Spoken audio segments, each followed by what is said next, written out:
Thunderous round of applause, please, for Lynne.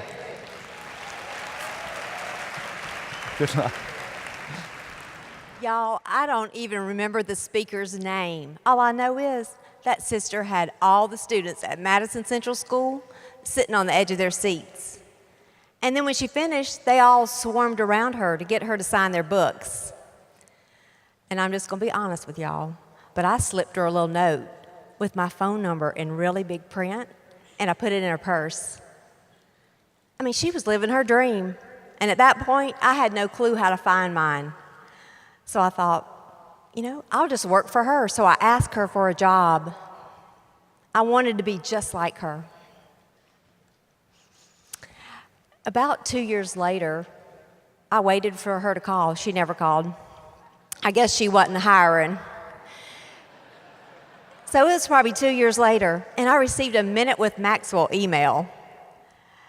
All I remember was this little box that said, "Become a speaker," and I checked it. My first speaker training was actually right down the same hall. I have never worked so hard on a 2-minute speech in all of my life. It was perfect. It was so perfect, I sounded like a robot. I'll never forget, I was so excited, so I volunteered to go first in Paul's class. About 7 seconds in, maybe 8, he raises his hand. He said, "Stop. I am about to be sick." He said, "This is not a presentation or a performance. Lynne, this is your story. Could you just tell your story?" I've never been so glad to get out of a room in all of my life.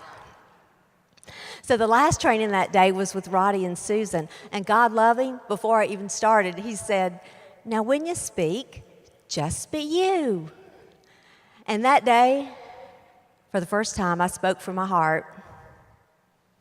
This past April, it was during our Global Youth Initiative, I went back to that same school. And about halfway through the presentation, it hit me. I was standing in the same spot that speaker had stood that day, the one that was living her dream. And for the first time in my life, I was living mine. I finished and was packing things up, and there was a tug on my shoulder. And I turned. "Miss Lynne, my name is Sarah Beth, and when I grow up, I want to be just like you. Could I work for you?" I said, "Sarah Beth, just be you, and then your dreams will come true."